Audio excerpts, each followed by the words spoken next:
Assalamualaikum warahmatullahi wabarakatuh. Sering kita mendengar kalau tidur itu disunahkan untuk menghadap sebelah kanan ya. Nah, kali ini kita di channel Budi Rahmat Kurniawan akan membahas tentang sunnah tersebut ya. Dan kita lihat dari sisi IPA-nya ya. Nah, pertama kita lihat dulu di Google ya. Hadis sunnah tidur menghadap ke kanan.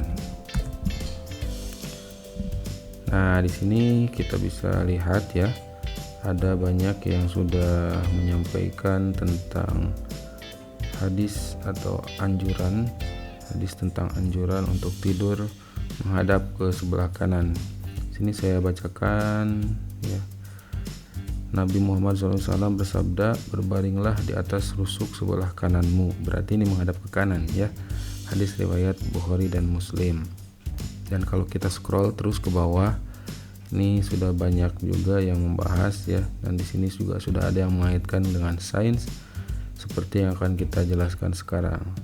Nah, untuk melihatnya kita coba cari gambar tentang bagian tubuh manusia, torso ya.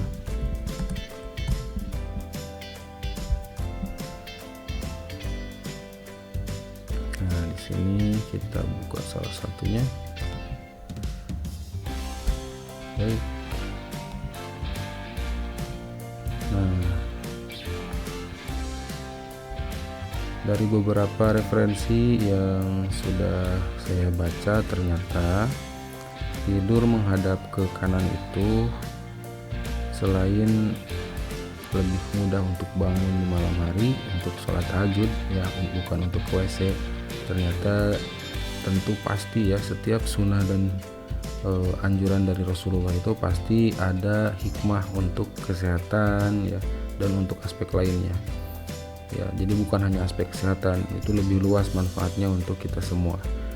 Nah, dan kali ini di channel ini yang sering kita bahas dan akan sering kita bahas itu tentang aspek kesehatannya ya.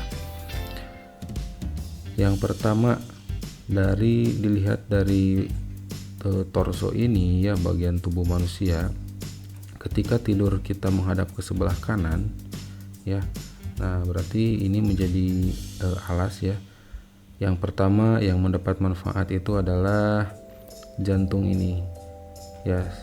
Jantung kita ya terletak di sebelah tengah bagian tubuh dan cenderung ke kiri ke sini. Ini menyebabkan ukuran paru-paru manusia itu berbeda antara yang kanan dan kiri. Ukuran paru-paru yang kanan itu lebih besar ya. Ada 3 ruangan atau 3 lobus. Nah, di sini.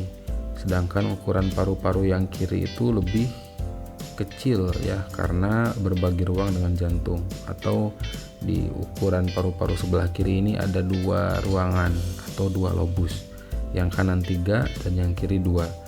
Sehingga ketika tidur menghadap ke sebelah kanan, ini lebih disarankan karena paru-paru kita ini ukurannya lebih besar yang kanan, sehingga paru-paru yang kanan ini lebih kuat untuk tertimpa oleh paru-paru yang kiri dan juga jantung. Itu manfaat yang pertama ya, karena jantung di sebelah kiri dan paru-paru kanan lebih besar. Dan sebetulnya dari hal tersebut sudah mendapat 2 keuntungan. Yang pertama, kekuatan untuk paru-paru ya. Jadi kita tidak menimpa paru-paru yang lebih kecil itu. Yang kedua, untuk jantung itu sendiri, sehingga jantung lebih sedikit mendapatkan beban ketika tidur. Lain halnya ketika tidur menghadap ke sebelah kiri, maka jantung ini lebih tertekan oleh organ yang lainnya, terutama oleh paru-paru ini. Itu udah 2 ya. Sekarang kalau kita lihat dari organ gerak nih, tangan dan kaki, ketika sehari-hari tentu sebagian besar dari kita memiliki alat gerak yang dominannya itu ya, biasa dalam PJOK atau pembelajaran olahraga dan kesehatan itu bagian tangan atau kaki terkuat ya disebutnya. Biasanya bagian kanan ya. Nah, sering kita melakukan aktivitas dengan menggunakan tangan kanan dibanding tangan kiri.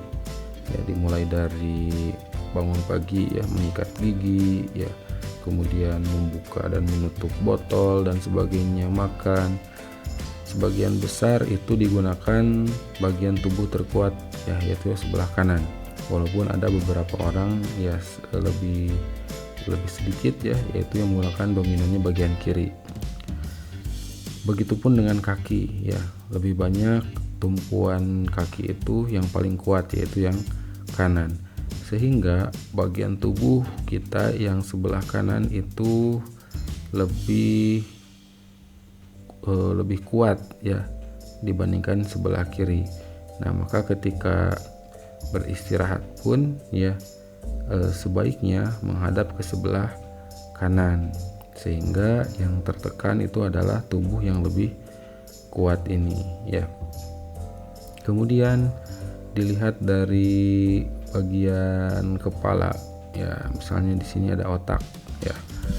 Nah, apa sih manfaatnya ketika tidur menghadap ke sebelah kanan? Nah, ternyata ada yang menjelaskan bahwa ketika kita tidur menghadap ke sebelah kanan ya, maka otak sebelah kiri lebih banyak bukan beristirahat ya, lebih banyak mendapatkan keuntungan dari pengurangan sisa metabolisme otak itu sendiri ya. Nah, karena ketika siang tadi bagian tubuh kanan banyak bekerja, maka bagian tubuh kanan yang bekerja ini dikontrol oleh otak sebelah kiri ya, kebanyakannya itu. Nah, sehingga ketika tubuh kita menghadap ke sebelah kanan, maka otak kiri ini sisa metabolismenya itu, termasuk juga racun yang tidak baiknya, itu akan masuk ke sebelah kanan. Jadi bagian kiri cenderung untuk beristirahat ya. Nah, kemudian kalau kita lihat dari bentuk lambung ya, dari sini. Nah, dilihat dari bentuk lambung, ternyata ketika tidur kita ke sebelah kanan ya, makanan dari kerongkongan masuk ke lambung itu lewat ke kiri kan, ke sini ya. Nah, kemudian ke kanan keluar, akhirnya bisa dikatakan bahwa lambung kita itu mengalir ke sebelah kanan ke sini ya. Nah, kalau saya tunjukkan di sini, dari kerongkongan kemudian ke sebelah kiri. Nah, di sini ada yang namanya sphincter fundus, kemudian ke lambung ke sini, keluar ke sphincter pylorus. Nah, kemudian di sini ketika kita menghadap ke kanan ya, maka pengosongan lambung ini akan lebih mudah ya, lebih cepat. Apa manfaatnya pengosongan lambung untuk tubuh kita? Yaitu ketika tubuh kita, lambungnya itu sudah kosong ketika tidur ya. Nah, maka terhindar dari pengasaman lambung ya. Sebagaimana kita ketahui, lambung itu bisa mengeluarkan zat asam ya. Nah, sedangkan ketika kita tidur, ini lambung diharapkan untuk kosong, karena kalau tidak kosong asam lambungnya ya, jadi kosong bukan kosong sama sekali, tidak ada ya, hanya tidak tertumpuk gitu. Itu dikhawatirkan kalau tertumpuk di sini asam lambungnya, itu akan mengakibatkan kerusakan lambung itu sendiri ya. Jadi kalau misalnya ada makanan ya, kemudian ada asam lambung, nah itu normal. Tapi kalau misalnya makanannya sudah tidak ada ya, tapi asam lambung meningkat, atau makanan jumlahnya sama karena tidak mengalir tetapi asam lambung terus meningkat, maka itu juga tidak baik untuk kesehatan kita. Nah, itulah salah satu atau beberapa hikmah dari sunnah tidur menghadap ke sebelah kanan. Terima kasih. Assalamualaikum warahmatullahi wabarakatuh.